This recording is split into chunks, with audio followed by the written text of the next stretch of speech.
I want to thank Mr. Collins and Mr. Naylor for putting this together, but as I sit here today, I can't help but think what an incredible metaphor this room is for the entire process that getting health care and benefits for 9/11 first responders has come to. Behind me, a filled room of 9/11 first responders, and in front of me, a nearly empty Congress.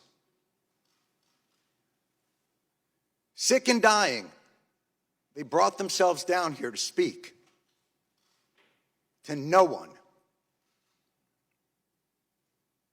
It's shameful. It's an embarrassment to the country, and it is a stain on this institution. And you should be ashamed of yourselves for those that aren't here, but you won't be. Because accountability doesn't appear to be something that occurs in this chamber. We don't want to be here. Lou doesn't want to be here. None of these people want to be here. But they are, and they're not here for themselves. They're here to continue fighting for what's right. Lou's going to go back for his 69th chemo. The great Ray Pfeiffer would come down here, his body riddled with cancer and pain, where he couldn't walk. And the disrespect shown to him and to the other lobbyists on this bill is utterly unacceptable. You know, I would be so angry at the latest injustice that's done to these men and women. And, you know, another business card thrown our way as a way of shooing us away, like children trick-or-treating, rather than the heroes that they are and will always be. Ray would say, "Calm down, Johnny, calm down. I got all the cards I need." And he would tap his pocket.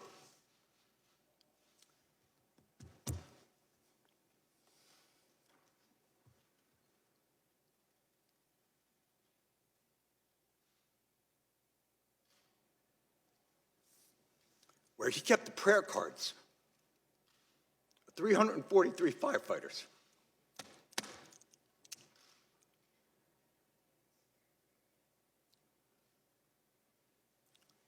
The official FDNY response time to 9/11 was 5 seconds.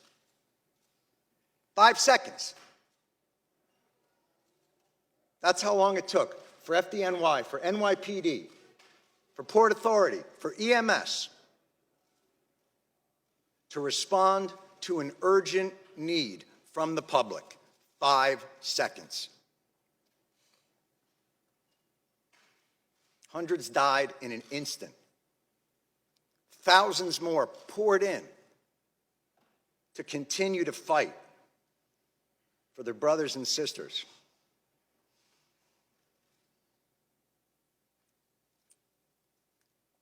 The breathing problem started almost immediately. And they were told they weren't sick, they were crazy.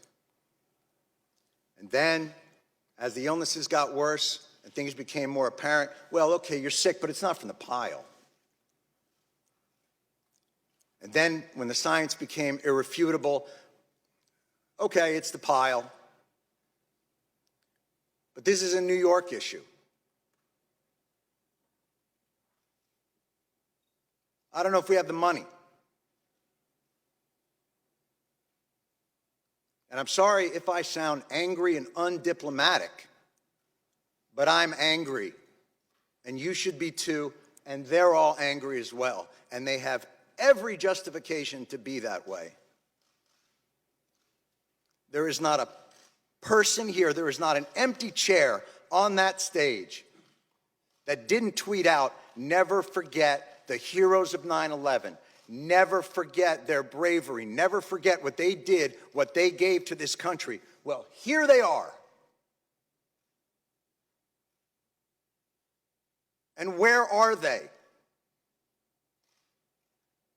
And it would be one thing if their callous indifference and rank hypocrisy were benign, but it's not.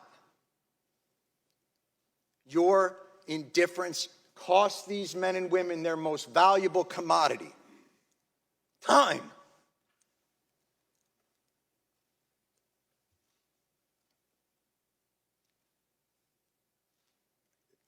It's the one thing they're running out of. This should be flipped. This hearing should be flipped. These men and women should be up on that stage, and Congress should be down here answering their questions as to why this is so damn hard and takes so damn long. And why, no matter what they get, something's always pulled back, and they got to come back. Mr. Johnson, you made a point earlier, and it was one that we have heard over and over again in these halls, and I couldn't help but to answer to it, which was, you said, look, you know, you guys are obviously heroes, and 9/11 was a big deal, but, you know, we have a lot of stuff here to do. And, you know, we got to make sure there's money for a variety of disasters, hurricanes and tornadoes. But this wasn't a hurricane. And this wasn't a tornado. And by the way, that's your job anyway. We can't fund these programs. You can. Setting aside that no American in this country should face financial ruin because of a health issue. Certainly 9/11 first responders shouldn't have to decide whether to live or to have a place to live. And the idea that you can only give them 5 more years of the VCF because you're not quite sure what's going to happen 5 years from now, well, I can tell you, I'm pretty sure what's going to happen 5 years from now. More of these men and women are going to get sick, and they are going to die. And I am awfully tired of hearing that it's a 9/11 New York issue. Al-Qaeda didn't shout death to Tribeca. They attacked America, and these men and women, and their response to it is what brought our country back. It's what gave a reeling nation a solid foundation to stand back upon, to remind us of why this country is great, of why this country is worth fighting for, and you are ignoring them.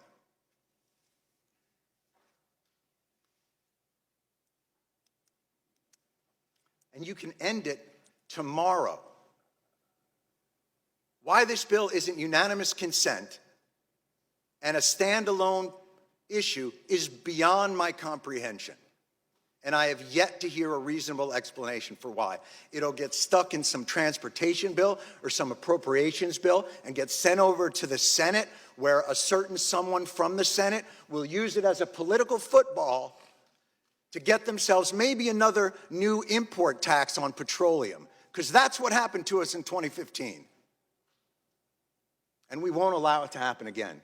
Thank God for people like John Field. Thank God for people like Ray Pfeiffer. Thank God for all of these people who will not let it happen.